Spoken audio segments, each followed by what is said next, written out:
So we've got Sammy on the podcast this week. I've said actually in a couple of episodes ago that you were coming on, and we've spoken on social media, but I've not met you in person. So yeah, if you could give us just an intro about yourself and your background, where you are in the world, that kind of thing, that would be amazing. Yeah. So thank you, Adam. Thanks for having me on. Very welcome. Really love what you're doing. Actually, I think it's absolutely brilliant. Oh, thank you. And congratulations on all the followers and viewers so far. It's great. Oh, thank you. My story in skiing kind of started at a very young age, 3 years old. It then went kind of one holiday a year until I was about 7 or 8, when an instructor pulled my parents aside and said, "Your son wants to have a go at ski racing." I think we'd had a bit of a discussion on the lift. I'd maybe seen something going on. Long story short, was definitely never going to cut the mustard as a professional ski racer or anywhere near that level. But what it did was it set really solid foundations to enjoy the ski industry and what it could be. I hung on to what I loved about some instructors and some coaches, and I'm sure we'll maybe get into that in a bit more detail during the podcast. But yeah, I took a few years out in between, realizing again that was not going to make it as a ski racer. Became a personal trainer, gym instructor, and a few other bits and bobs. And then eventually thought, right, let's get back into it. And it was actually maybe a bit of an interesting story on how I got back into it. I'd already done a Basel level 1 and 2 course, and realized that the qualification was about to run out. So went to, I think it was Castleford at the time, did a CPD for one day, hadn't skied for 3 years.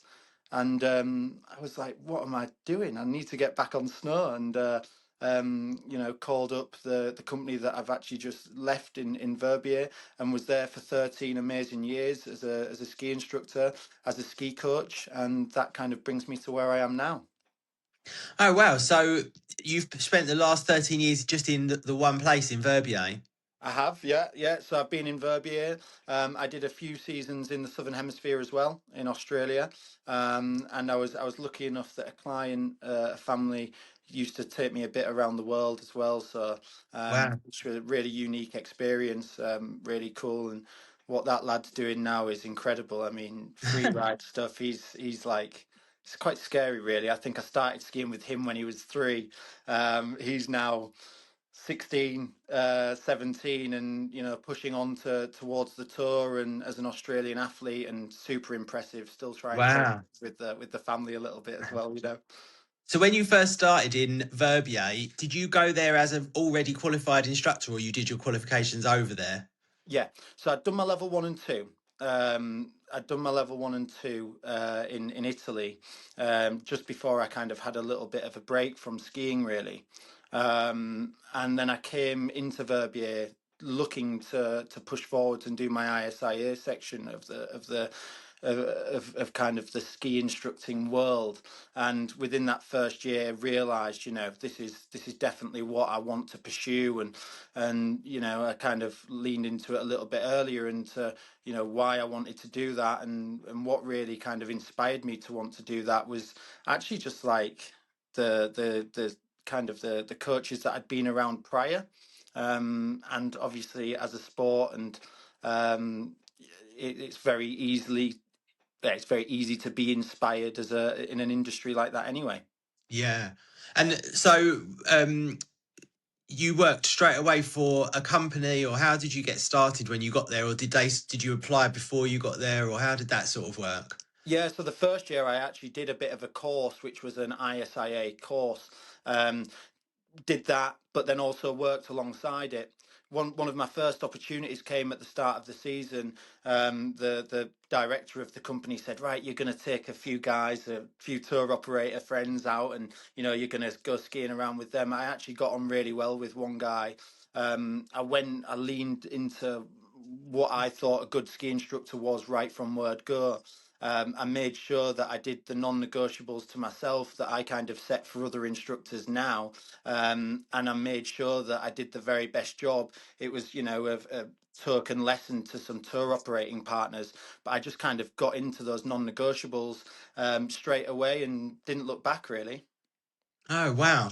And then you every year you just kind of renewed with the same company and carried on like that for literally the last 13 years. And was that like doing camps or one to ones or everything, or what was the sort of bulk of that?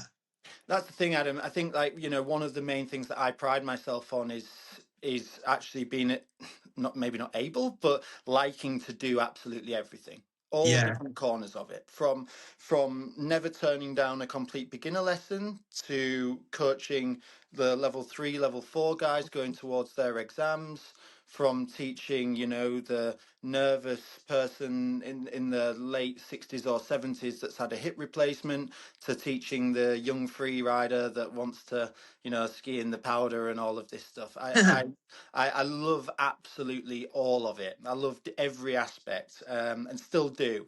And I think that's kind of, that ski school, it really enabled me to do that and hone in on becoming a really adaptable instructor, which was really important for me. Yeah, that's amazing. And then apart from the summers where you went to the southern hemisphere, what do you typically do like during those summer months to, I don't know, to keep yourself, occupied?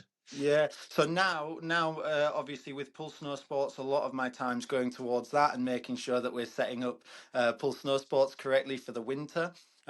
Also now, obviously, I do quite a bit with Basie as well. So Oh, if there's right. any glacier stuff or snowdomes in the UK, we'll run some of them courses.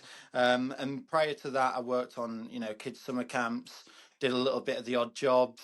Went back and lifeguarded back in the day. Used to do beach lifeguarding in East Yorkshire, which isn't as glamorous as beach lifeguarding in other parts of the world. But yeah, but yeah, so little bits of everything. And as well now, I must say, spending a bit of time with the family. Work for me during the winter isn't really work, so I can spend every day doing it, 7 days a week if I wanted to, if my feet allow me to. Meaning that my two children maybe don't see me quite as much in the winter as they do in the summer. Yeah. And then, and where has that led you now? Like, what is your sort of latest part of your journey?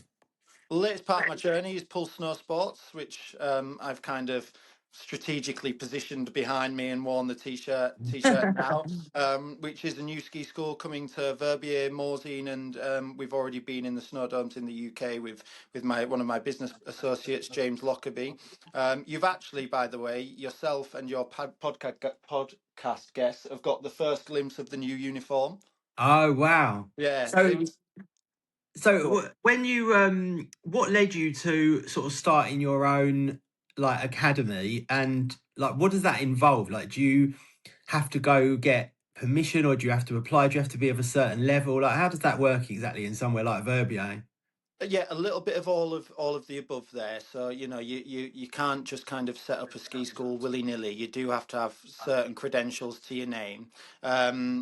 The reason why I did it, again, I'd spent 13 amazing years at the company that I worked for prior, Altitude Ski School. And I just needed to move on. I loved my time there, but I was ready to kind of practice a little bit more of like my true beliefs, and I felt that as much as I could do that and I was given some amazing responsibilities, it was time to really push forwards, fully what I believe in the ski industry, and have my own team, mentor my own team, and drive a company in the direction that I want to drive it in. Yeah, that's amazing. Yeah, because even though there are a lot of similarities between the sort of like technical ethics of all of the ski teaching companies, the good ones anyway, I'm talking about, not the bad ones.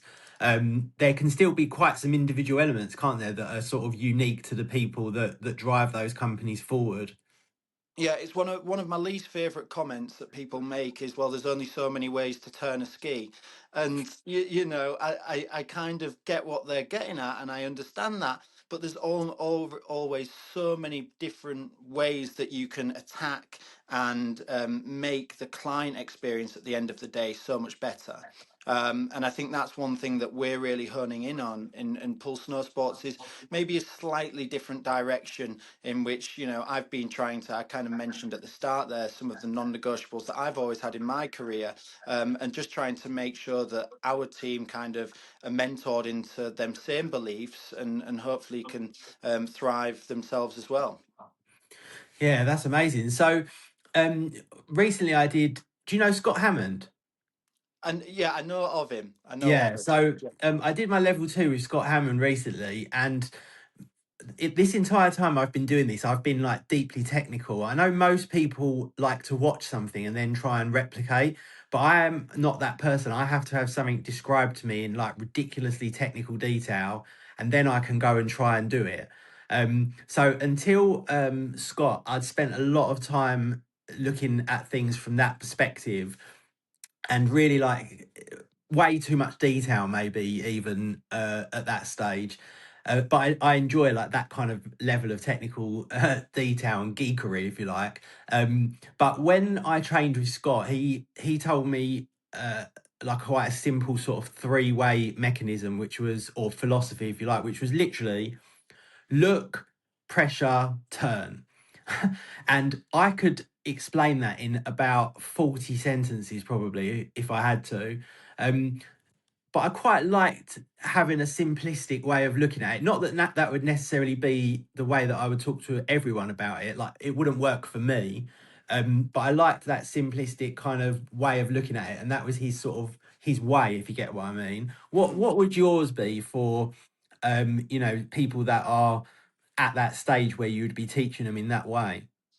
I think what he's done there is quite interesting. And obviously, you were was that part of your training, or was that during your exam, but also part of your training? Because these courses, obviously, it's an ongoing training assessment, right? So, is that what you where you were? You were like in your Yeah, level so three. I think the way it kind of worked on at this particular time, because the weather in Hintertux was crazy as usual, um, they had to sort of do things in a certain way. But essentially, we kind of did like 3 days like training, if you like, which Mm, obviously has a little bit of them sort of looking at what you're doing during that. And then the last 2 days were, one day was sort of full on, do this type of turn, do this type of turn, and they're literally watching you sort of yeah, monitoring how you're skiing. And then the last day was us doing our teach on everyone else. yeah, But yeah, as part of his like training, if you like, or his education to us so we could then educate other people, that was just the way that he quite often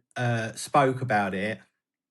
And the element that I liked the most really was the look element, because even though everyone always says, oh, look down the slope, look towards this, look towards this, look towards this, you do have that in the back of your mind. But I think the idea of having that at the preface of every single turn that you do, if you can just think about those three things, it actually does make things like significantly easier and better. But it's always interesting to see how other people would pitch that same idea, because I've had that told to me in 10 different ways. yeah. And I think, like you've said, some people have maybe leaned into what seemingly you want, which might be a lot of technical information, And as ski instructors, as coaches, and as learners as well, that are in a skiing environment, one of the first things people do is dive into the technical thing straight away. It's the natural one that people go into, straight into technical. What I would suggest we do a little bit more of is actually look at the bigger picture. Is what somebody really needs, is it super technical at that point? You already mentioned the weather was a bit crazy in Hintertux, and Mm, Scott's an experienced coach, so maybe what he did was he was like, all this technical information is getting a bit too much for Adam at the moment. The weather's a bit crazy, so how can I simplify this? And the other thing that I always do is I always try and, before anything, and this sounds ridiculously simple, and it's easier actually when you're examining because there's a criteria. There's a short turns, a long turns, a bumps, and the teach. There's the performance indicators and actions, and then there's the criteria. So it's easy, but always making sure that I'm setting up a task that really makes sense. I think that's one of the most important ones. When I'm on a lift, when I'm on the way up with a client, if I'm on the phone the night before, if I go and meet them in the hotel, if I'm with them during like the pre-meet in an exam, I'm always thinking like, what actual task will lead this client to success? It's one of the most important things. And I think if you set that task up right, some of the meat that you get from that, like the information that we can gather from that, makes so much more sense. And it makes more sense to you. So, for example, you just getting those three words, it might have been those three words that you kind of really hung on to, but actually, what may have been the more important part was actually the setup. So the coach is taking into consideration the weather, the coach is taking into consideration your performance the days before. Maybe you'd gone to him and gone, look, I'm getting a bit stressed here now because I'm thinking about this and I'm thinking about this, and like you said, I can do it in 60 sentences. And he's gone, no, look, like pressure, look, what was the other one? It was Yeah, like, just look, pressure, turn, or it might have been like yeah, stand or something, or push yeah, yeah, maybe yeah. it might have been. Yeah, Yeah. but three simple words. And like if you start going more than that with a lot of people, it's too much. Like if you're asking me how I would do that with people that are at that part of their learning, I think it's again one of my non-negotiables is being adaptable to the learner. So I will have some people that would really kind of hold on to those three words and be like, yeah, okay, they're the three words that I really need. But somebody else might need, no, come on, come and stand next to me. No, come on, let's go do some demo runs together. Okay, maybe we actually bring it into a drill, or okay, maybe we go into a cafe and watch some video analysis stuff. But I think the ability to adapt, and the ability to do that and go quite specific, simple, three words, or technical, that's kind of the most important thing there.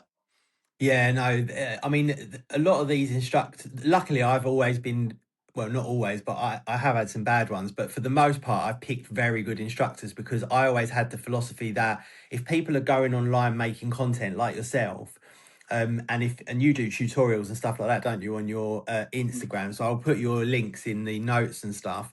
But I always had the idea that anyone who's making content is deeply passionate about what they're doing, because even though people think, oh yeah, you just press record for a few seconds, me coming from a content creation background on YouTube, I know what is involved with it, and you have to love it or you can't do it. It's too much work.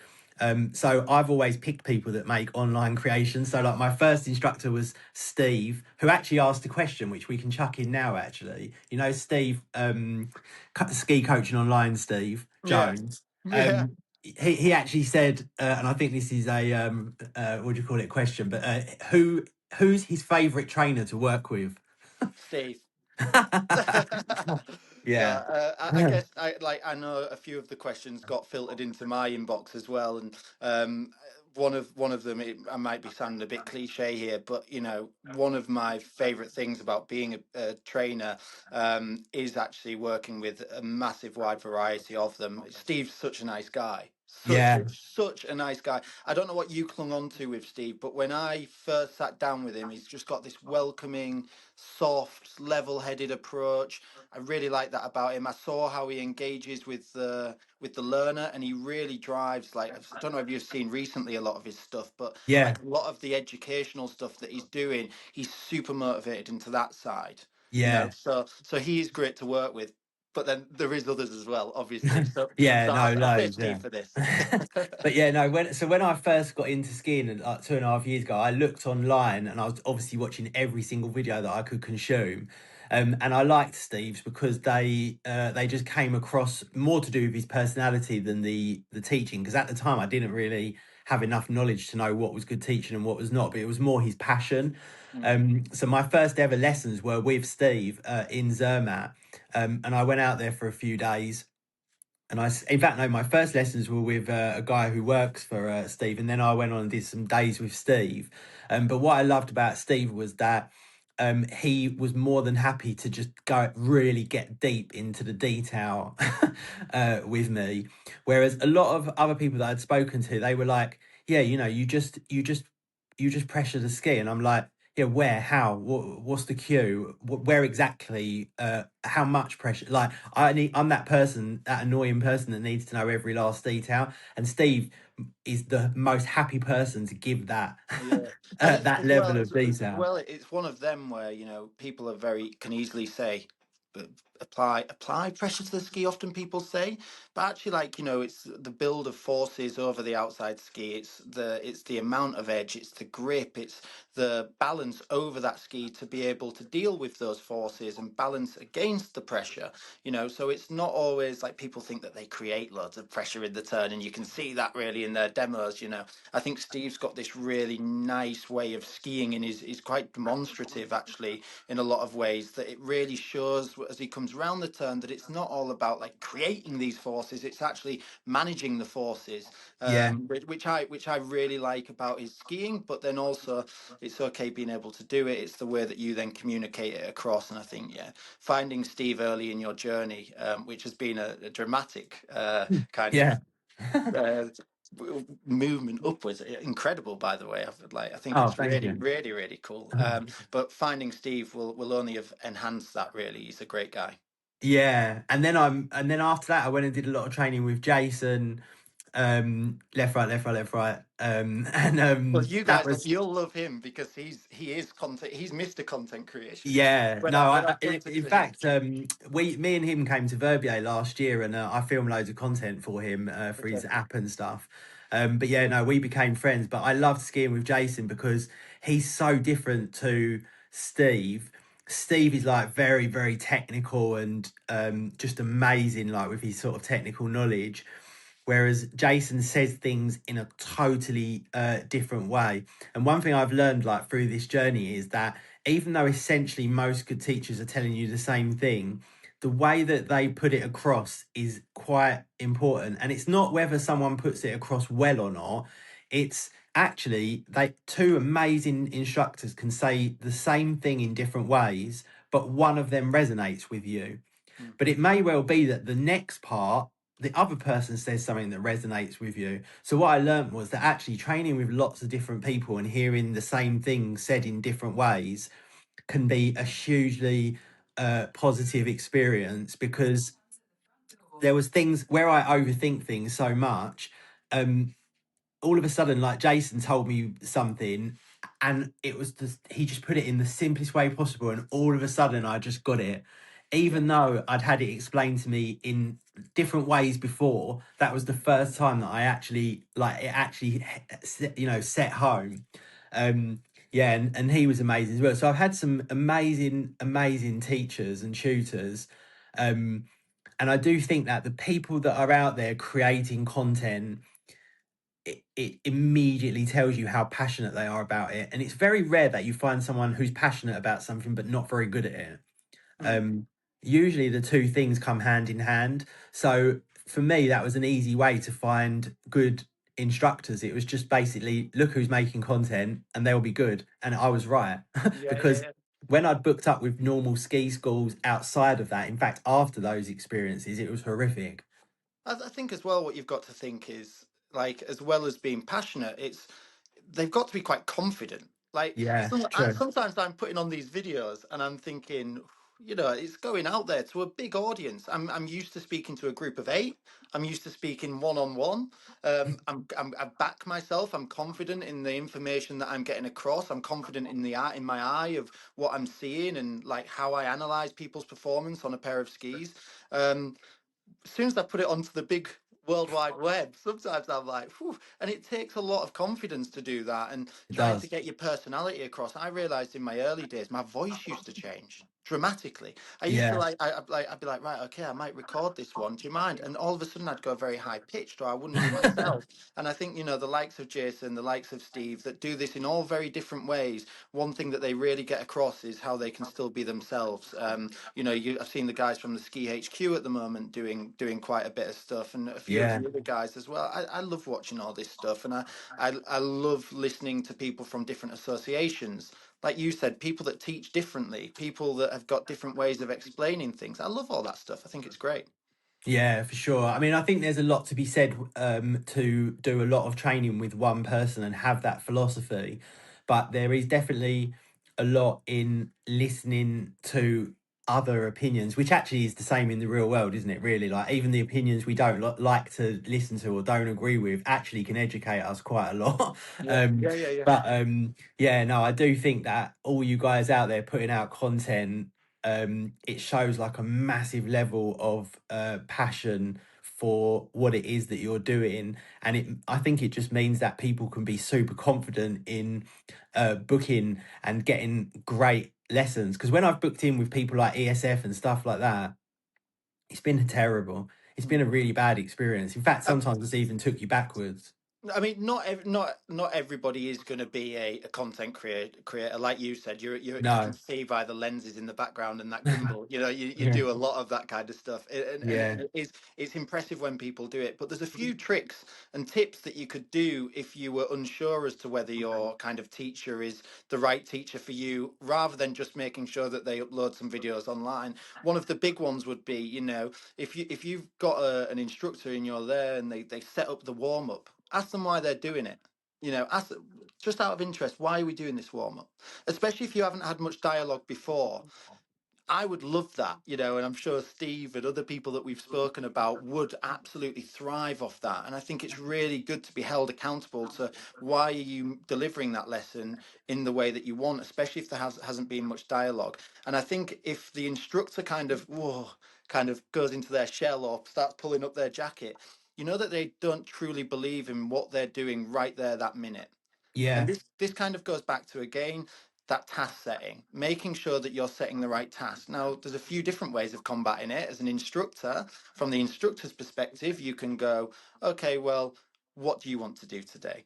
You know, and you know, I've had some people in the past go, oh, I want you to take me to the Dahu restaurant for 12 o'clock. And before that, show me a couple of nice views and let's get a picture.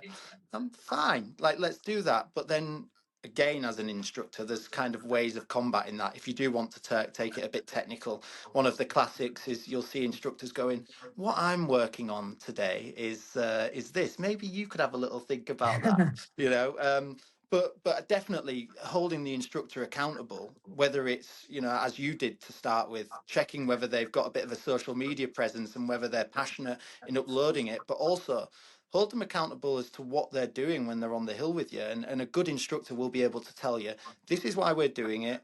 This is what you're doing wrong. This is what I'm seeing, and this is why we're going to fix it. And that's going to make you a better skier, or it's going to make you safer. It's going to make you enjoy the experience more. So yeah, I think that's a big one from me.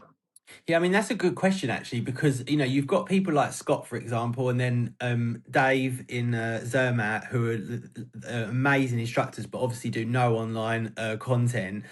The problem is like if you were say you're someone going skiing for like I don't know the second or third time, and you're not like massively into it, you're not watching videos all the time, but you would like to have a couple of days coaching and just push on a little bit.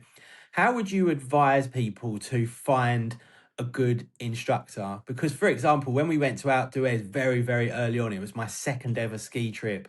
A couple of weeks after I'd come back from being with Steve, we just booked an ESF instructor, and it was a really terrible experience. Not to say that they all are, because I don't think they are, but these we had two, and it just was not good.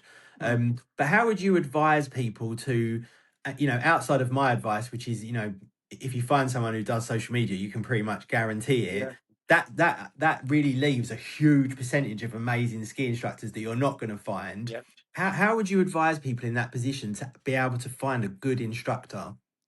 Think there's just so many ways, and instructors tap into so many different markets. But one of the first things, if you're not in resort and you're calling up and you're asking, I would love to book a ski instructor this season, a couple of things that they can really ask, the clients can really ask upon booking is, you know, how much experience does my instructor have? Or if they're not that bothered about experience, what age is my instructor?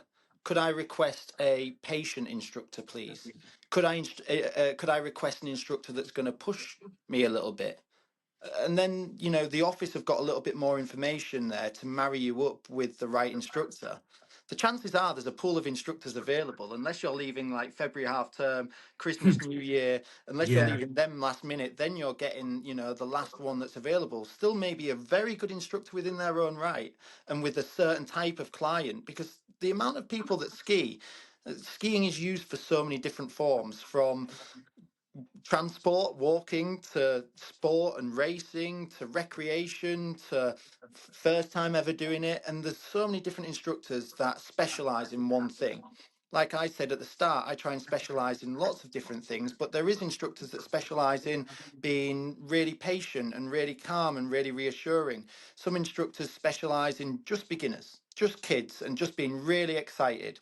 So, one of my big ones would be ask questions to the office, guide them into the type of person that you know that you would like to imagine yourself on the mountain. What's my perfect instructor going to be like? Oh yeah, it's going to be someone that's really experienced, but not too pushy. Maybe an older person. Actually, I'd prefer an older person. And then when the person in the office, sorry, goes, "Du- du- du- du- du," oh yeah, perfect, we've got the perfect instructor for you.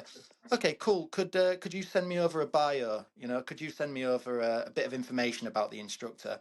Or actually, maybe the evening before, do you reckon the instructor could maybe swing by my hotel and just say hello? Or do you reckon they could jump on the phone and say hi? And again, like within the ski school that I've just set up, these are non-negotiables. There's so many ways, again, that the ski lesson can either go really right or really wrong. And just these things, marrying up the right instructor to the right client, is so important. So important.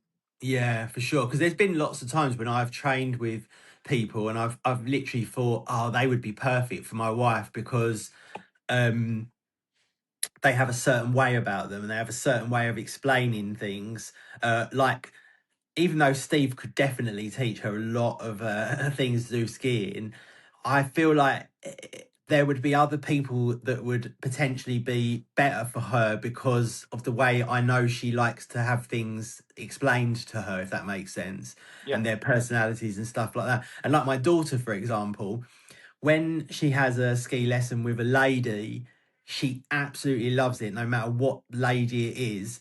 But with men, it then becomes much more particular, and not because she prefers women to men or anything like that. It's just because they seem to be able to have more fun with her, or I don't know, maybe she relates better. I don't know what it is, but anytime she goes on a ski lesson with any woman, she comes back and she's literally like buzzing. She's had the best time of her life. So yeah, I mean, she has had an experience like that with one of our friends, Brom in Landgraf, and she loved that couple of hours with him on the indoor slope. But for the most part, yeah, you can definitely sometimes see a particular person would work particularly well with another person. So I suppose it's just important to like have more conversations, ask more questions, and make sure the person you're talking to actually is interested in what you're saying and not just thinking in the back of their mind, I don't care what you say, I'm going to put you with whoever's available. Yeah, exactly. And using your daughter as a bit of an example there, why would you put her with a guy if you're investing your hard-earned money? Why would you then put her with a guy that you know that it's worked every single time with a female instructor and it hasn't with a male instructor? So Yeah. it's just, stuff like this and managing those expectations. I always remember going back like 13 years ago, I turned up to one of my first ever ski lessons. I was there in my jacket. I was very proud. I'm going to deliver this great ski lesson. Rocked up in there, and the first thing the guy said, he was like, "Well, you're not Swiss." I was like, "No, no, no, I'm not Swiss, but I'm sure we'll be all right." And it was then having to win him over. Yeah. Um, if he did a bit of research beforehand and really kind of asked a couple of those questions, then there was definitely some Swiss instructors available in Switzerland, believe it Yeah, or that's for not. sure. Yeah. So when you are teaching someone, let's say someone who's been on, I don't know, 3 or 4 1 week trips over the last like 5 year period, they book in with you for let's say 2 days, one day, consecutive days, and they want you to take them from where they are now to become a better skier. Obviously, that's hugely dependent on them more than you, but what if they're like that sort of beginner intermediate level, and you send them off and you say, oh, let's just watch you ski, and they go off and they're going to do all the normal things. They're going to be in the back seat, they're going to be on the inside ski, blah blah blah blah blah. um what what is your philosophy in terms of the basics of how you progress that person in the beginning? What do you typically sort of start with? Well, it's just performance analysis stuff, which is actually like the nooks and crannies of ski instructing. And one of the first things, like if you imagine someone coming down a hill, one of the first things you're going to notice is how fast they're going, you know, or what's their line look like? Whoa, that person's turning funny. That person's like traversing across the hill and then traversing to the other side. Or that person doesn't flow. They almost like stop in between each turn. So whenever I'm watching a skier and I'm breaking down this analysis, I'm asking myself questions, and again just checking with myself. It's like a little checklist. I'm like, oh, are they going fast or slow? Okay, are they skiing nice flowing turn shape, or is their speed changing? And then once that them kind of like they're the outcomes of any skier, aren't they? You know, how fast you come down a hill or the line that you take, they're the outcomes of whether you can steer a ski properly or stay in balance, you know. So then the next thing I'm looking at is how is that person actually steering the ski? It's amazing how many people like don't rotate from the foot up to the hip, for example, into that femur joint. They kind of like throw the heel out, or even just try and tilt the ski up onto an edge and let the ski come round in a really long radius, and next thing they're shooting down the mountain. So you know what's happening there with the steering elements, and then we can start looking at the body management stuff. Anything else that you might see? But normally you can break it down to the outcomes and the line, and you'll bring them back in, and you'll go, well, good, first time back on skis for a little while, had a bit of a warm up. How was that? They'll go, pretty fast, to be honest. It's like, yeah, okay, yeah, it was pretty fast. Or, oh yeah, it was really slow. I was, a bit nervous. And then that brings me on to the next point. So we've gone through the outcomes, we've looked at the speed that they're doing, we've looked at the line that they're doing, we've looked at the kind of the steering elements of how they're actually steering the ski, and then the body management stuff. And then there's the other parts to ski instructing, which I think you said Scott kind of tapped in with yourself, Adam, really well. So the tactical approaches to skiing, the physical attributes to skiing. Oh, by Yeah. the way, your right turns there were quite slow and quite you brought the skis round really fast, but on the left foot they were really open and really fast. Is there any like alignment issues? Are you injured on one side? Um, there's the psychological side to it. Are you nervous today? Have we maybe, brought you on a bit too fast, or is this a bit too easy? Are you a bit bored this morning? The environmental side of things. So in Hintertux, the weather being bad, or in spring it being a little bit icy and then slushy. And you can keep going with these other bits that aren't just technical stuff. So you can look at the equipment. I've seen your videos where it's like the Stockley stuff. It's amazing. It's really cool, and I've heard how you actually chose your skis, which I actually really commend. By the way, I think that's really cool.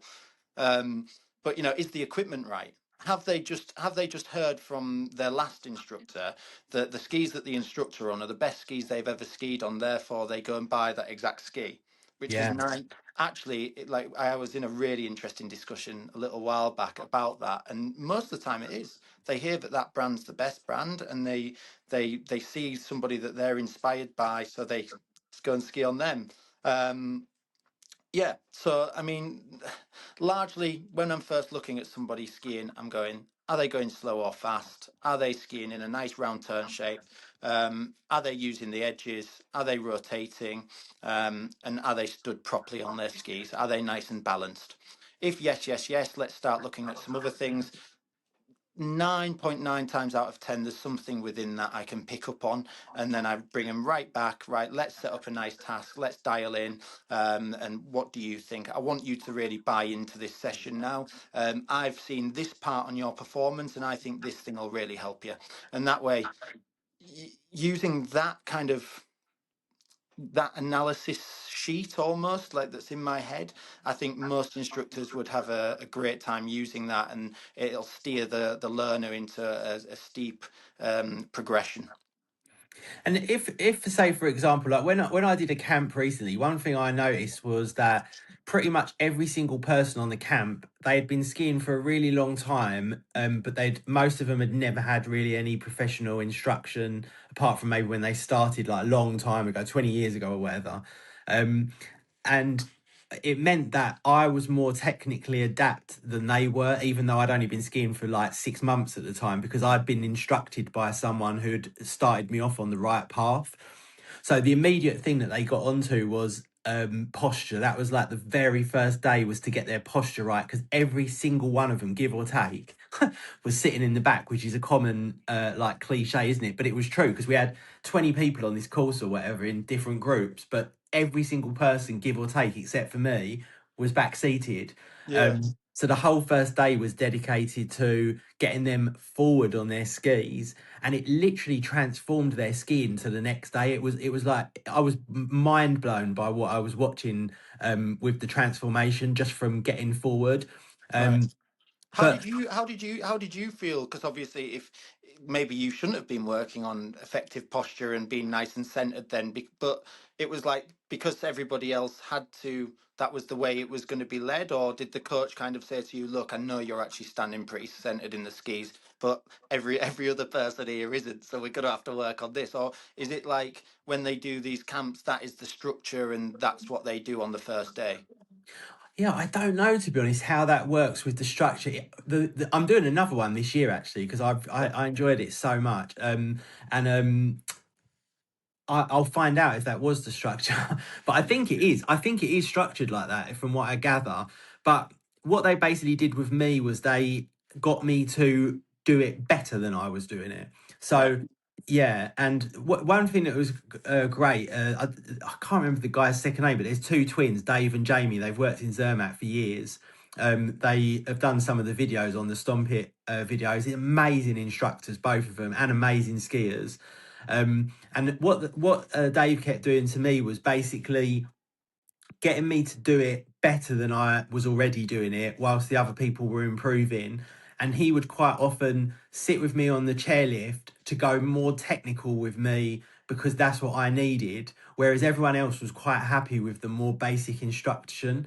And Scott actually did that with me as well, which I think is a really good sign of them reading what somebody needs. Because he'd say to everyone, "Oh yeah, do this, this, and this," and they'd all go, "Oh yeah, no problem, show me," and they would copy. But I would go, "How, why, when, what's your cue?" Like Yeah. I have 1,000 different questions, but he can't just stand there listening to my questions because there's a whole group that want to get on. So Yeah. they would take time on the chairlift to then do that technical bit with me. So they were all fantastic. But that change in posture, I'll never forget how it took this group of skiers they were flying around at speed, by the way. They were much faster than me. But they were all back seated, pretty much every single one of them. And the next day when they weren't, because I like that technical aspect to it, I'm looking at everyone and I'm finding as much interest in watching them as I'm learning myself. You will have done. Um, You will have done, and they will have from that one day. You'll have been like, I've just done 2 years of this, but their last real technical lesson might have been 10, 15 years ago. I was in a bit of a discussion about how good people can get with bad habits, and people can yeah, get some incredible outcomes on their skis with bad habits. Um, but you know, like the kind of old saying goes, you can't drive a seat in the back car, but you can't drive a car in the back seat. A lot of people think you can, you've got to yeah, be in that driving seat, and the effective posture and balance stuff. You ask you ask most people in a group how to stand on a pair of skis, they'll do it, and they'll stand in the right kind of picture almost. But skiing isn't a picture. Skiing's a video. You're always moving on the skis. So yeah, someone might set off and they go, right, okay, yeah, I'm in that position. Okay, cool. The skis come away from them. The skis start traveling down the fall line. The skis are going faster than you are. And next thing, you're not in the middle of the ski. You know, no, but people don't see that. They'll see kind of skiing as a little bit more of a static position. They can feel themselves going fast, but they don't feel the ski going away from them. With the proper coaching, right from word go, you know, one of the first things that we teach is just how to slide on a pair of skis, stay nice and balanced, stay in the middle. And that effective posture and balance is one of the first real fundamentals that we want to get across to our learners. not everybody, and actually a lot of people do that, but it's one of the first things that goes when they realize, oh, look at this, I can go pretty fast, or I can ski on this terrain, you know. Yeah. So that is really interesting that you got that from a camp, and somebody that's only been in the industry for 2.5 years, and Well, this was obviously, six, this was only 9 months at the time, not even that. right. Yeah, but because I took it for granted, because even though I was not a good skier, I mean, I was not even close to a good skier. I'm still not now, but at the time, I was a terrible skier. But I'd been taught correctly, so the things that I could do, I typically did with a bit of technical accuracy, if you like, or discipline. And I'd taken that for granted because I'd only ever really had lessons with good instructors. Yeah. Whereas most people, I'd never been on a ski holiday without an instructor, so Mm, I that was all I knew. Whereas all these other people, they were flying around the mountain at speed. mm, I met a guy on there called Benji, and he was a lunatic. He was just like 100 mile an hour everywhere, like sat back, just flying around, yeah, and it yeah. was super impressive to watch. Although it made me nervous because I could see it was like a bit sketchy. But we kept saying to each other, like, I need his performance and speed, and he needs my technical ability, and then between Yeah, us, we might be an okay skier. yeah, But yeah, yeah, we yeah. had like two opposite things. And we're doing it again together this year. And he's Okay. been doing some training during, and he's done his level 1 and stuff like that. So it'll be really interesting to see where we're both at this year. But with that, let's say, for example, that is their philosophy, that getting correctly stood on your skis and in the right position and stance and all that kind of stuff is a paramount thing to them. Clearly, is that sort of the same for you, or does something else come before that with people of that sort of level? It's a bit different for me. I kind of envy them and don't envy them coaches at the same time, because they're doing something that is, really set in. And let's be honest, the best ski racists in the world are constantly working on effective posture and balance. And watching Solden last week, the weekend just gone, I mean, some top racers definitely look like they could do with it a bit more. So it's something Yeah, that you're never going to stop working on. Whether it's a priority for me, of course it is. It's one of the key fundamentals that I've had drilled into me for years, and I pretty much know when I'm skiing in balance and when I'm not in balance, and what feels right and what feels wrong, and I'm constantly checking myself and analyzing my own performance as to whether I am in balance. But it very much depends on where we are in the season and what session I'm kind of running as to where I would go with it. If I was to run some kind of camp, the first day, yeah, would be again very much about kind of, can this person control the speed and line, and if not, why not? And yeah, largely that might bring you down to effective posture and balance. People aren't using yeah, the length of the ski. People aren't actually just connected to the boot correctly. There's yeah. all different kinds of reasons, but I can completely see why these camps do use that as kind of a first day. Let's nail into that for sure. Yeah, yeah. I think that's the only thing that you absolutely have to have in order to do everything else. I think everything else you could probably do separately, but if you don't have that, you can't do those things. But one of the problems I had when I first started all of this stuff a couple of years ago was I was so passionate about it and so like desperate to learn that I watched every single piece of content. I bought every single piece of content. I did as many lessons as I could. But the problem that I've had, and I think it actually set me back, was too much information. Because, and even now, there's things I don't quite fully understand because they're contradictory. So, you'll get one amazing instructor who will say, for example, just stay centered on the skis at all time. Um, and then you'll get another one who says, fore and aft is really important. And then you'll get another one that says fore and aft is important, but only in a short turn. And then, you get all of But these different things, and but none of by them are necessarily right or wrong. But all of them, all of them points are basically right. And I Yeah, would challenge you to think of it like this: is you do need to stay centered on the ski, but movement patterns, whether it's fore and aft or whether it's lateral, depending on what position you get into. Again, skiing isn't a picture; it's a moving video. Every part of it is moving. Fore and aft movement plane is literally just this movement plane. yeah, but your skis are sliding down a really steep hill. So to stay centered, you do need that movement pattern. You know, you might need, if you're looking for more edge angle, you might need your center of mass to move more down the hill. So what you're seeing there is it just worded slightly differently. But to stay centered, you do need a fore and aft movement pattern. You know. Yeah, because the way I sort of think about fore and aft is, and I actually watched a video. I don't know if you saw it. I think it was a Carve video, and they had a guy, and he was really exaggerating fore and aft, and and sometimes I do it. To get my carve score higher, because you can kind of force it almost, and it is more of a, actually almost coming off the center of the ski forward, then in the middle of the turn being dead centered on the ski, and then at the end of the turn being on the tower of the ski, pulling the skis back under you again and starting that whole process again. But that Mm. means that there's two areas in that turn where you're not properly centered on the ski, which then means that should you actually just be dead center on the ski the whole time, or should you use fore and aft? And then is there a time when you do that, and is there a time when you don't? That's when I've kind of got it in my own mind now what I think of it. But that is the kind of stuff that used to really confuse me. Yeah, yeah, and you can completely see why that would confuse people, and actually, like the way you're kind of using them against each other a little bit is confusing. And are we always going to be on one part of the ski? No, why not? Because we want to use the length of the ski. We want to engage the tip.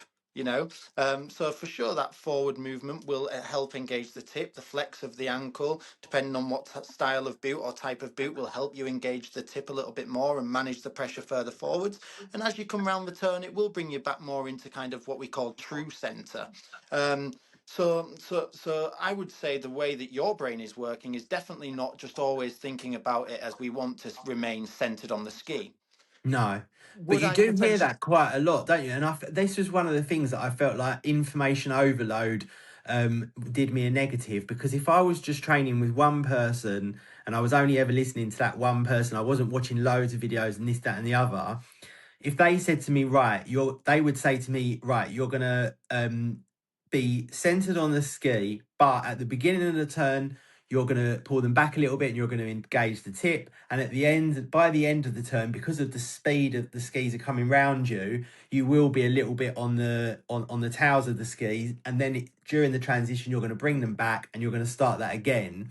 That's very different to if someone says stay centered on the skis throughout the entire turn. I think Because stay centered. I think stay centered may come a lot from you are not centered.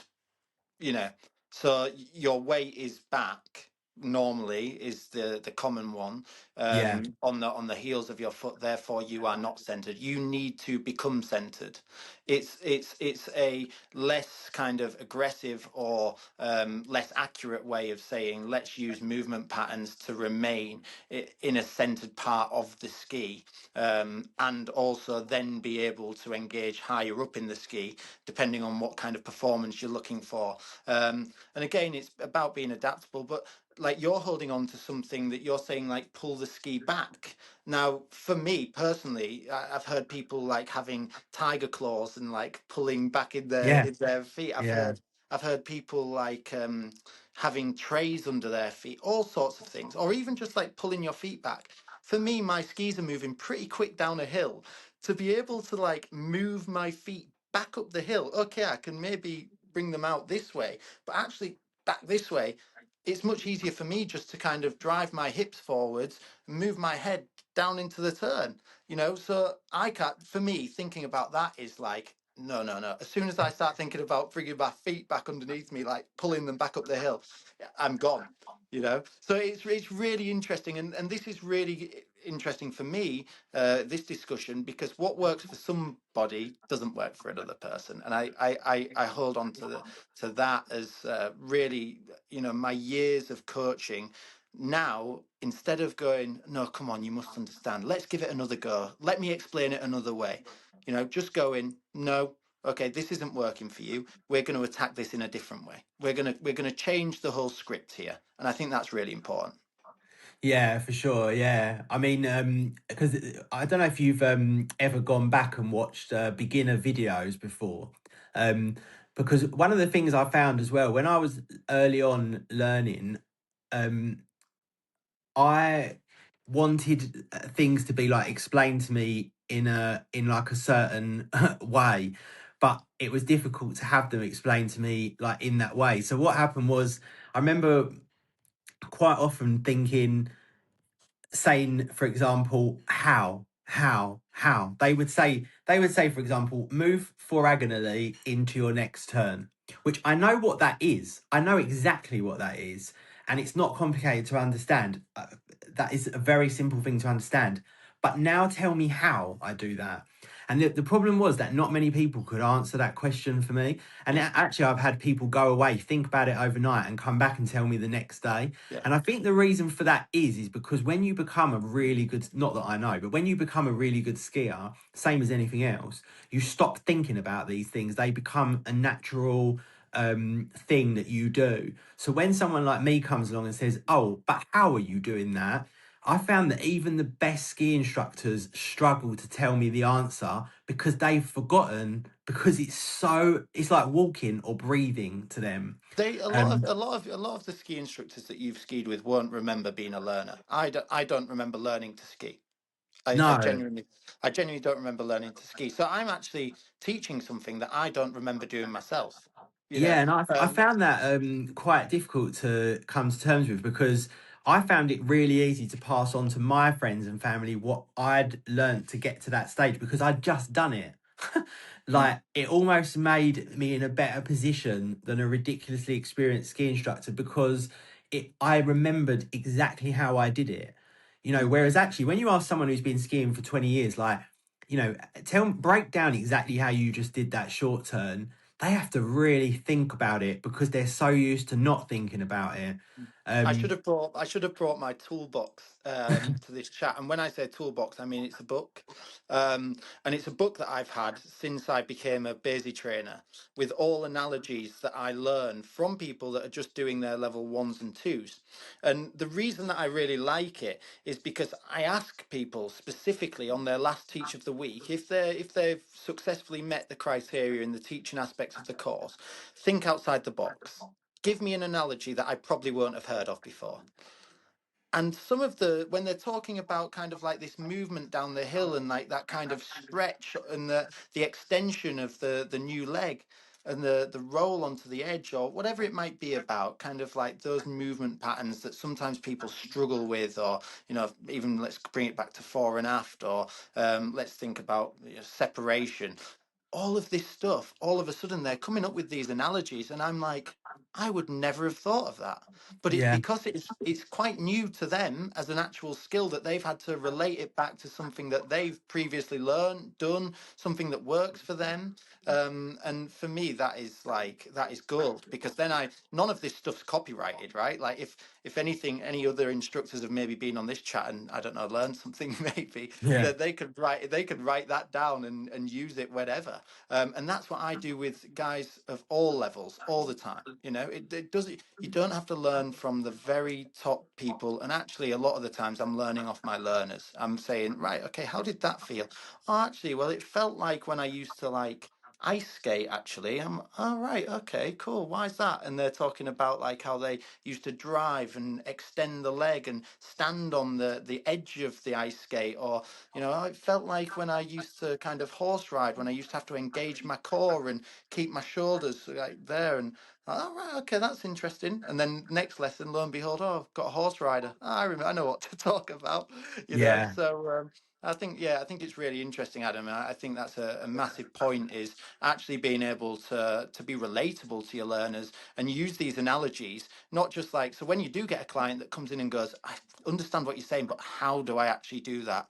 Is there an analogy that you could break that down? Is there a change in terrain that you could make it work for them? Is there a way that you can bring this across? Is there some wordings that you can use that are actually going to make them go, I understand what you're saying now, yeah. Well, that was the lucky thing when I found Jason, because he was that person that would stand there all day breaking down a turn into these tiny little pieces, and then like you say, using analogies, because I've done martial arts forever, he would always break things down into like when you're driving the outside ski, physically pushing it around you, he would relate that to like a kick. And yeah, all the things that I'd found contradictory and like I couldn't get my head around it, not because it was complex, but because there was so much contradiction. He simplified for me with the way that he taught. Whereas other people, I don't think would have been able to do it in the same way. That was just his style of doing it. And I remember early on, the reason I say if you ever watch the beginner videos is because if I've actually went back and watched them since I did my level 2, because I wanted a different perspective on it. So I went back and watched, like, searched for beginner videos from the snow, like literally very, very beginner videos, how the people are putting it across to you. And one thing I noticed that I actually felt at the time was when you watch those videos, one of the things they always go on about is if you put your ski flat on the floor, you can rotate the ski and it makes that bow tie shape. And it made me remember because I remember watching those videos early on a couple of years ago. And then they also showed that if you put it slightly on edge, you cannot rotate the ski. Now, I remember at the time, the thing that drove me absolutely insane was I'm trying to ski with my feet dead flat because if they were on edge, I wouldn't be able to turn the ski because I'd taken what they said literally. But now I understand that actually every single turn is both of those things, except for a Yeah, carve.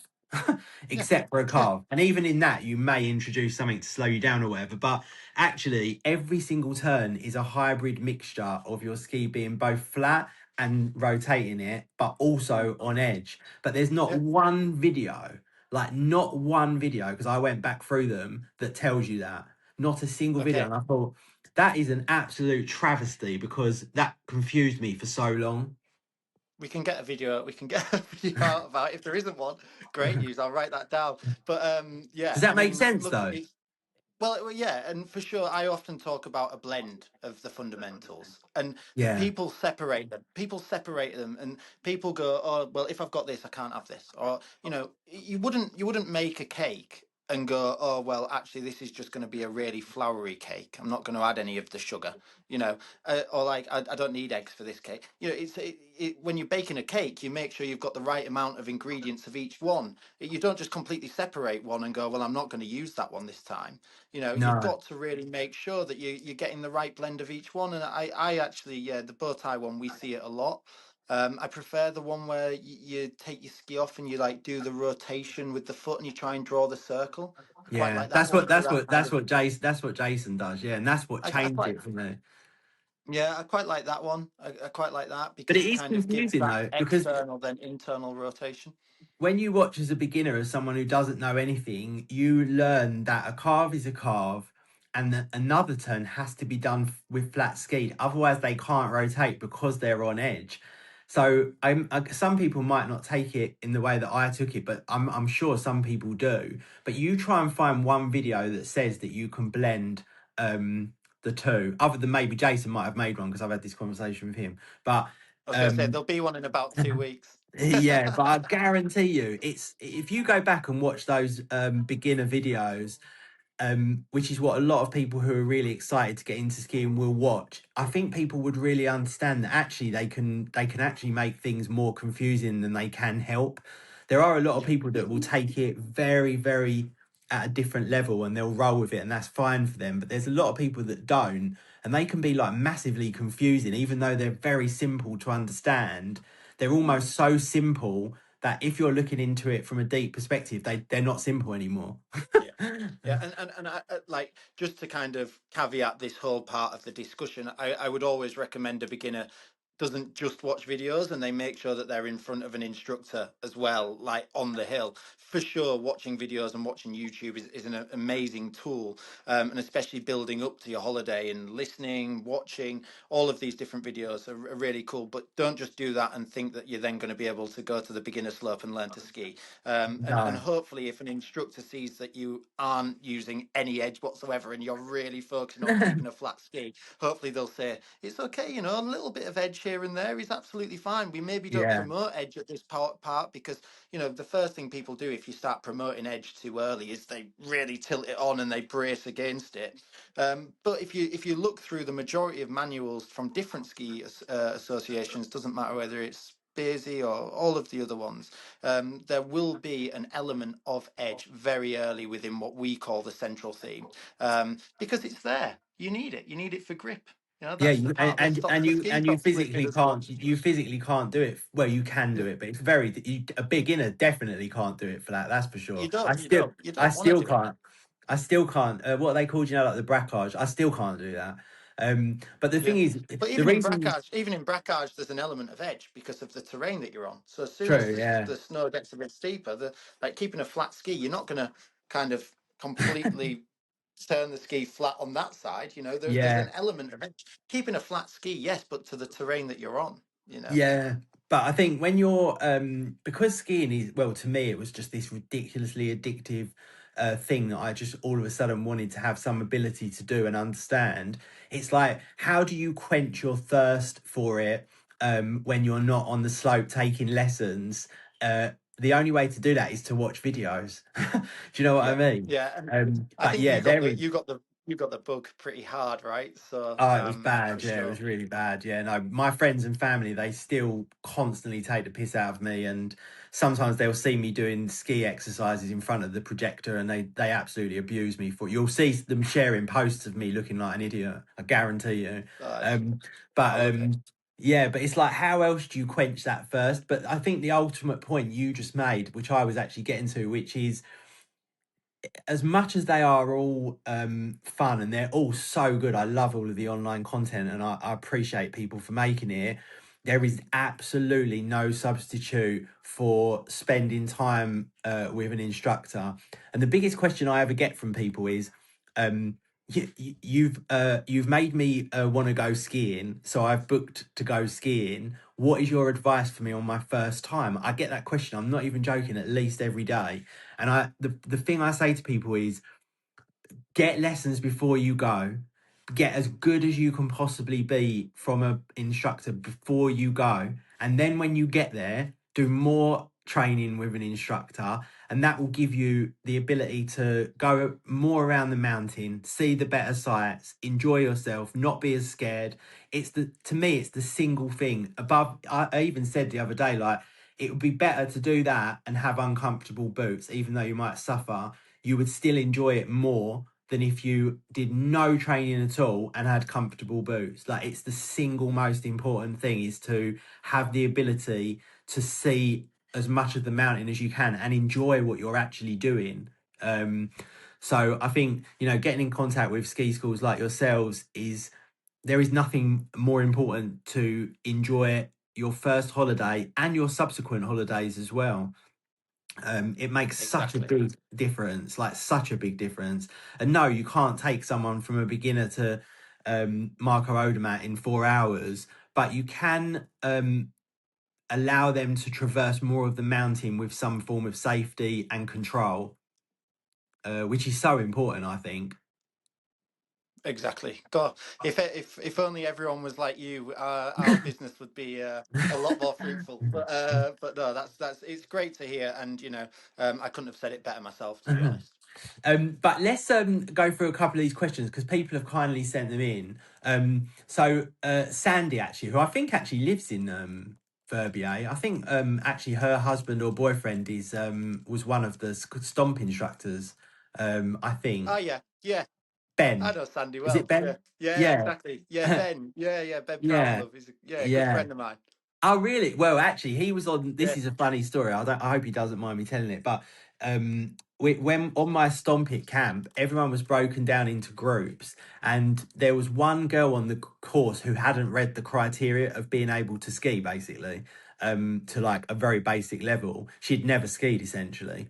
So poor Ben. I don't know if he drew the short straw or whatever, but he was with that lady for the first few days and wasn't the nice experience because those Ah, instructors, they're so passionate. They want to work with all the people that can ski and they want to make them better and they're so into it. And unfortunately, he was stuck with someone who literally couldn't ski and didn't want to put that Oh, much he's a good energy. guy. He's a good Yeah. guy. Not So not he, all he heroes wear cloaks. no, Some wear so stomping jackets. I'm sure he he'll have had done a great job. he had a bit of a shit week that week, unfortunately for him. But Yeah. she asked how to improve or increase edge angle of the inside ski, and then she's wrote drills question mark.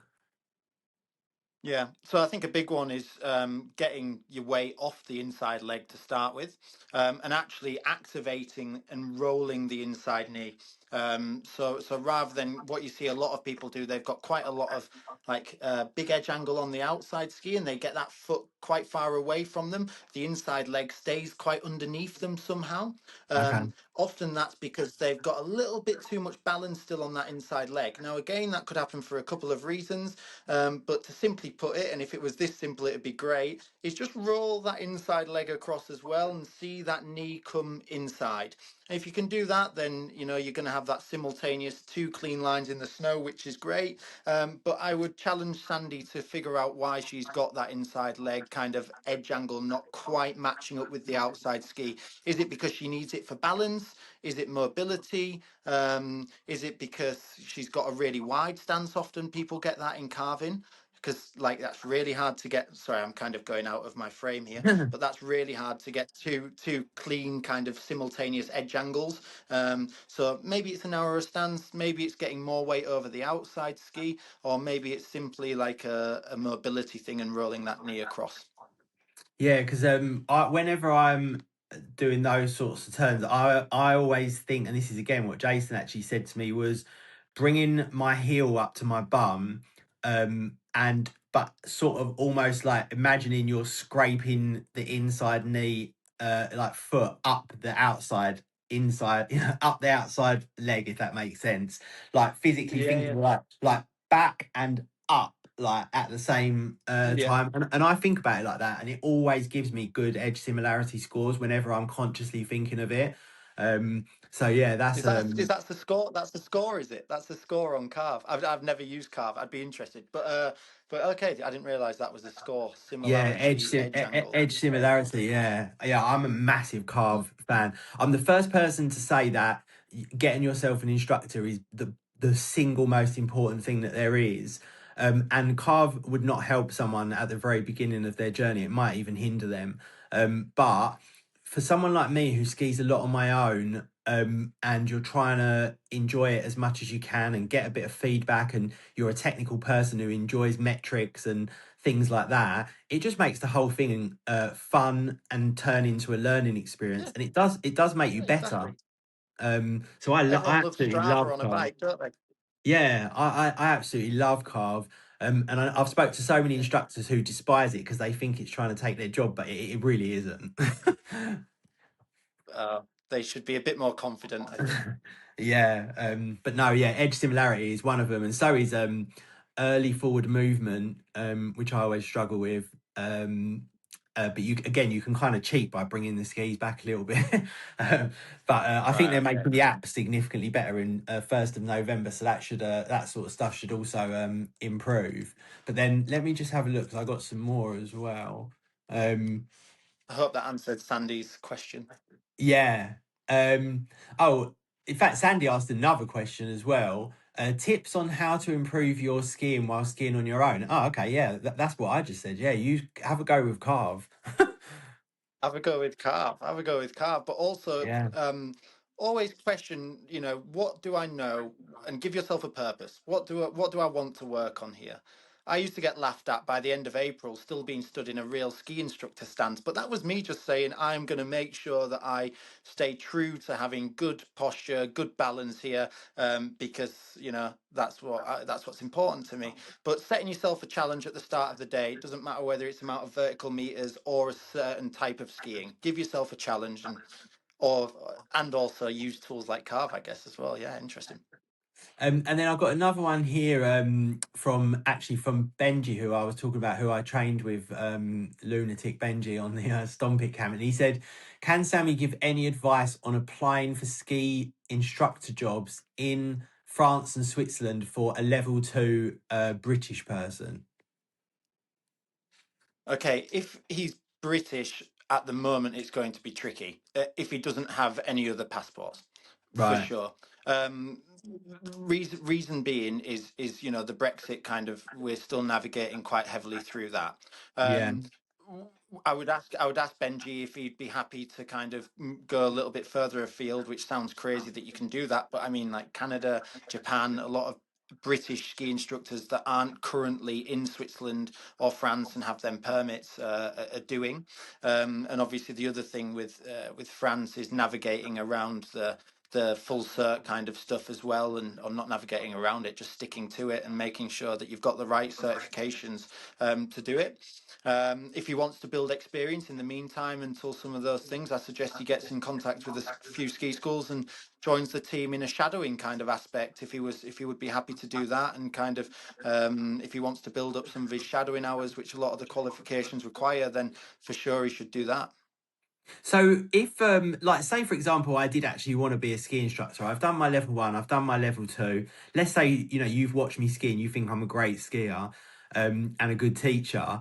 Is it physically impossible without some form of European passport to become a ski instructor in Switzerland and France? Is that literally like off the cards completely? I It'd be hard to say personally. At this present moment, I think there's so many moving parts to this at the moment. People are finding France, I can't really speak for as much. The Pulse, the business is managed by James and Cam over there. Switzerland, it's very hard if you're only a British passport holder to currently apply for what we call an L permit, and get a job in the Swiss Alps. Nigh on impossible, I would say. Really? However, if you are maybe got another kind of industry that you work in, if you can prove certain other things, then never say never. And what I would suggest people to do is go on a case by case basis. Don't take my word for it, and just do the market research themselves. Yeah. And then yeah, that's a shame, isn't it, really? And then I got another It's a question huge shame. from yeah, it is really. I got another one from someone called Casey, and they said, "What made you start doing online content initially?" Probably because of people like yourself, Adam.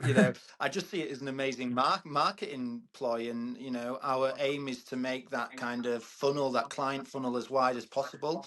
Um, Again, it took me a while to build up confidence with it, but I want to attract as many people to come and ski with me as possible. I'm very passionate about skiing. I feel like I've got something to offer within the industry. I've got maybe not a unique look at it, but I like to think that I can speak quite well about it. And I just think it's super important. It's another way of marketing. So yeah, keep it simple, and that's pretty much it. Yeah, I think if you are a ski instructor and you're not making online content, unless it's something that you just physically cannot do for whatever reason, because some people can't, um, you're missing a massive trick. In fact, I actually wrote down in my But notes last night. I might do a video on building a ski business, even though I've never done it. I've built like six or seven like fairly decent sized businesses outside of skiing.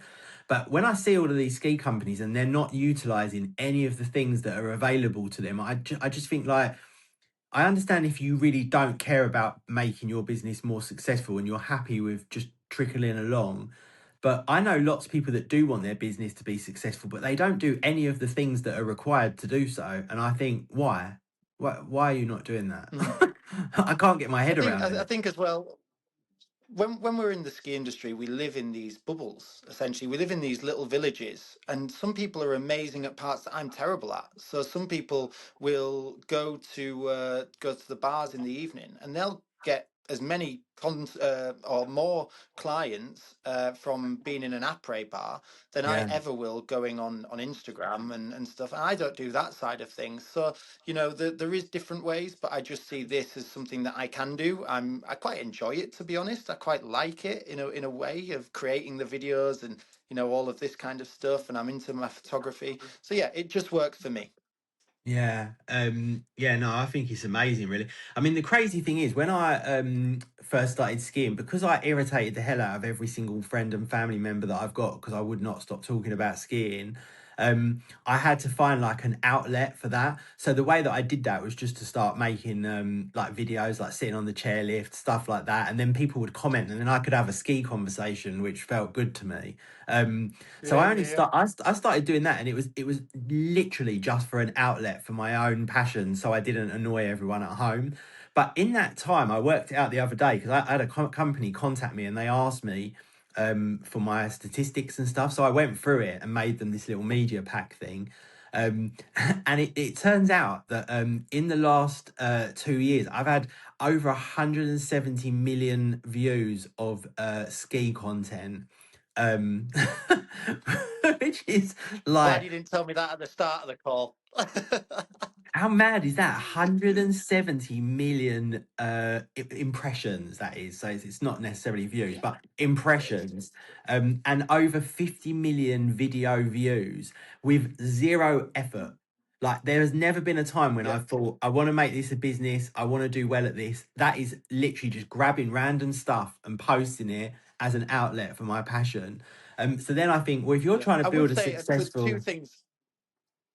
Yeah. go on, carry on. Good. So no, I was just going to say two things. There is one, it's a passion which people buy into straight away, and two, some of the stuff that I've seen that you do, it's actually really interesting because you're at this point in your journey where you're still quite new to it, but you're Yeah. doing the right research. So like we can do another one another time about skis and stuff. But the way that you've marketed like Stockley in a way, but the way that you've done it in that you've actually done your research and you talk about like the mechanics and the layers of the ski and the construction, you talk about I think it's really, really cool. So I can completely see why people are buying into it. And now you've got that platform at this point of the year, like coming into this winter, I can imagine the first thing that people type in, you'll come up and then views will just go even higher, for sure. No, how mad is that though? Because I had one of the biggest ski brands, like, I can't say it yet, but one of the biggest ski clothing brands and the most expensive, contact me out of the blue the other day, and I was like,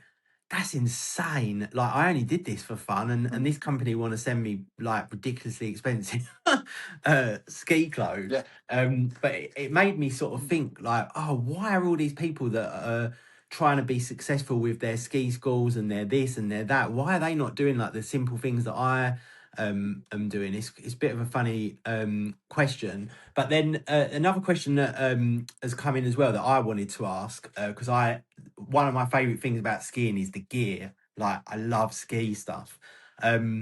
Which I think a lot of people do, don't they? I think a lot of people like ski gear, or am I an outlier?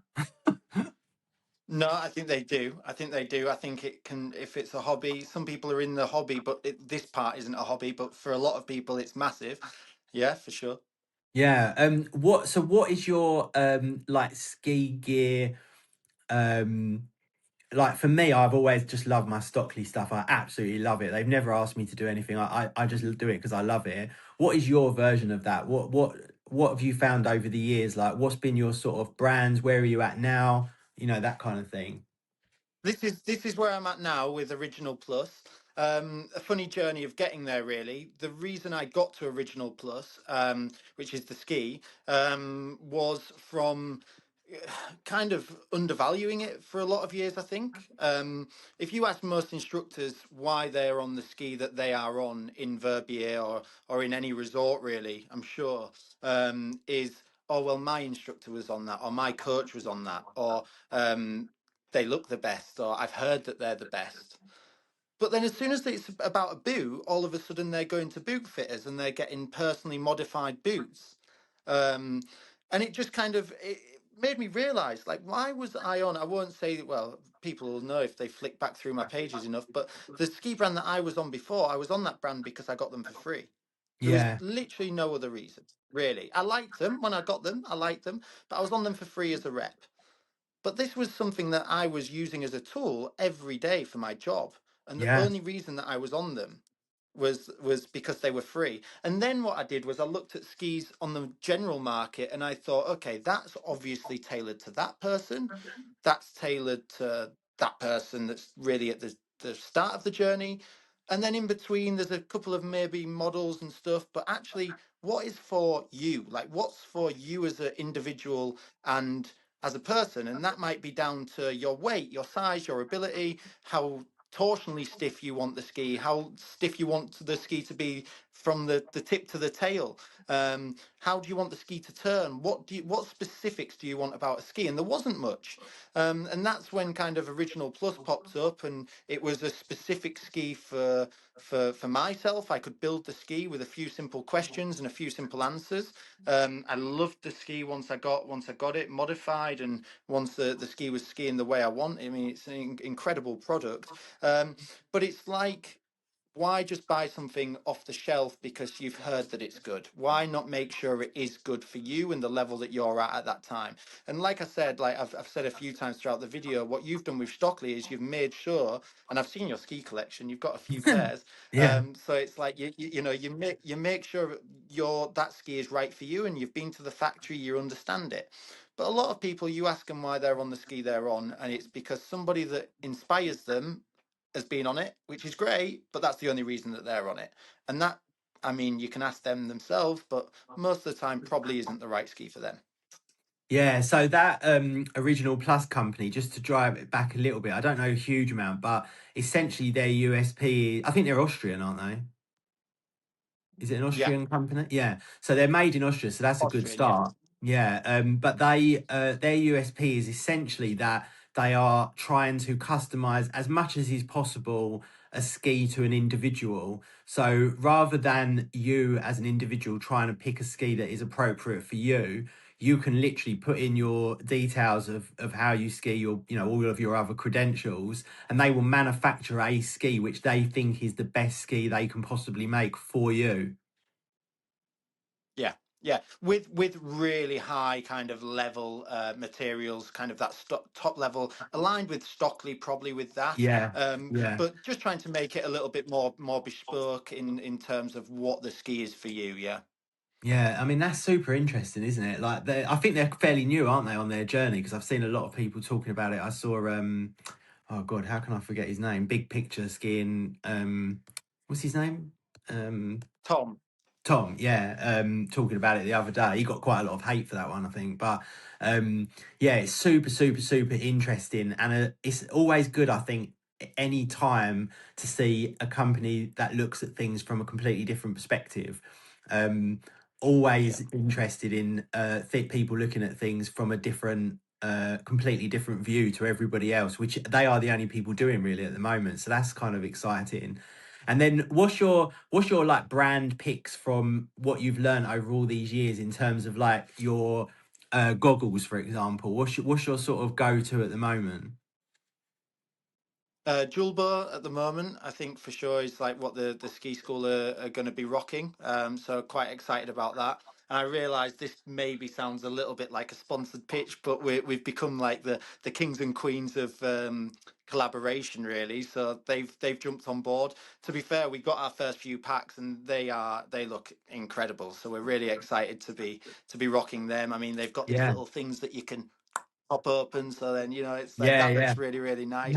um and then the reason that we went with this uniform, and like I said earlier in the chat, no one's actually seen this yet, so we're going to do a big kind of oh marketing wow. push with this nice like pastely purple. But this is Usk that we've gone with, which is the Ah, guys that do the quite vibrant kind of yeah. like. But what they've done is they've done a 3 litre shell for us, which is like the first ever one they've done. It's fully recycled materials that they've pulled out the sea, which is quite on brand. And yeah, so we're really excited to work with them in terms of our clothing this year. Oh, that's really cool. Yeah, because I've never seen their branding on anyone else's stuff before. You see them on the slopes, obviously, because you can't miss Yeah. it. But yeah, I've never seen them do Yeah, like a collab. Oh, that's really cool. And then your boots that you ski in at yeah. the moment, have you been skiing in the same boots for a long time, or are they new to you, or what's your what's your boot brand at the moment? So this will give away a little bit of what I was speaking about before, but I was getting a pair of boots and a pair of skis, so I'm still rocking the Technicas. Oh, Quite okay. a high instep for me at the moment, but again, I was in them for like I was in them because I was given them, and that was very good. It was a great offer. Yeah. Whether I'll stick with them, I don't know. I think, it's time to maybe try and look at a couple of others. But yeah, like, no issues with them as such. Just like quite a high instep for me. So yeah, I'll have a look around. And boots is an interesting one for me. I think it's like, the boots as such look very similar to each other, and like the flex ratings that you get from each one, it's like, oh, you're in a 140 or a 130, or why you're in a 120. I mean, this could make a whole podcast with it itself, couldn't it, as to why Yeah. you want a stiffer and a less stiff boot, maybe, as such. For me, I'm sticking around a solid piece boot, 4 buckles, none of the boa for me at the moment. I'm a bit of a traditionalist with that. A big old power strap at the top, 4 buckles, 130, race style boot, which doesn't do my feet any good, and probably why I'm complaining about the high instep. But I'm a bit of a traditionalist like that. Obviously got my touring boot as well, but yeah, 9 times out of 10 you'll see me in a boot that I definitely probably don't need to be in all times. But it means that when I'm demonstrating the higher end stuff, that I can actually still do it for sure. Yeah, and then the last one, this was from someone called Jesse. They where's it gone? It's just gone off my oh, here. If you could ski on your own tomorrow in any condition in any place, where would what type of skiing would you do and where would it be? Okay, so it would be I'm going to get some stick for this. It would be perfect groomers. It would be corduroy. It would be probably about -7, but the snow would be like ridiculously grippy. Yeah, It would just look like a carpet. It would look like a complete carpet. yeah, Um, and it would be in between a red run and a black run, or like majority of places probably like a steep red. A few terrain changes, really quiet slopes, um, and nice and wide. Um, maybe like Bruce on a quiet day, with a good turnaround of lift. Perfect corduroy. I don't want any of the little breaks in between the no, corduroy. yeah. Just, and if you could give me that, Jesse, over anything else, I would take that every day. Yeah, that I wondered what you were going to say when you said I'm going to get grief for this, but now I understand because people always go on at me about oh, as soon as you start doing off piste and you start doing this and you start doing powder and blah blah blah blah blah, that's all you'll ever want to do. But I always say to them, no, all Well, I'm I in ever want to. Verbier. Yeah, I know. Yeah, and I always say no. I can't see that happening with me. I'll be that person that where there'll be powder and I'll be carving on the piste. And I've actually Yeah, heard Steve's a bit like that as well. But yeah, yeah, that would be me. And I struggle to think of a world where they're gonna change my mind because that's all I want to do. But yeah. yeah, I people mean, do I say that love, to I me. love just I do love, and like a lot of my clients will be like, "What? He skis off piste with me?" But I do love skiing off piste. I love the fresh powder snow. I love skiing bumps. I love big powder days. But for me, if I could only take one, it would be the perfect groomers. That's such an interesting answer. Yeah, I think of all I've been to about 20 resorts so far, and the one that had the best groomed slopes that I've seen out of everywhere was Pila in Italy. There's no connections between the machines. It was the most pristine, perfectly groomed slopes I've ever seen in my life. Even compared, because places like Courchevel, they're renowned for having like perfectly groomed slopes. Zermatt probably as well a little bit. Other places, but nothing compares to Pila. So that's why I'm going back there in January purely for that because their slopes Are are you? Are you? yeah, Okay. Let me know the yeah. dates, because we're taking the team probably in January. Oh I really? love it there. I grew up skiing there, and when Ah. the pieces are good there, I mean, it's incredible. It's Yeah, incredible. I mean, I only went for one day this year on a ski test with Ski Exchange, testing loads of skis, and I literally fell in love with it, and I was amazed by the quality of their pisting. So this year I'm doing Verbier for New Year's, um, and then I'm going straight to Pila from the 1st to the 5th, and then I've got another 10 days touring around other places. But yeah, I've got those few days in Pila. which I'm super excited about because none of my family or friends have been, and I know they're going to love it because the slopes are just, Yeah. I don't know, there's something about that place that is just a beautiful place to ski. It's not Zermatt Yeah. and it's not Verbier and it's not any of those places. It's Pila, and it's just something about it. Not the place, the skiing. Yeah, the slopes, the Yeah. grooming. It's cool. Aosta's a cool little town down below, but you're right. You Yeah, go there and you're there. I'm there. I'm there. Last season we went and shot some stuff, and I'm there for the groomers for sure. Amazing yeah. place. Yeah, for skiing, it's definitely one of the best places I've ever skied. I absolutely love it there. But when I go to these places, I'm not that interested in anything other than the skiing.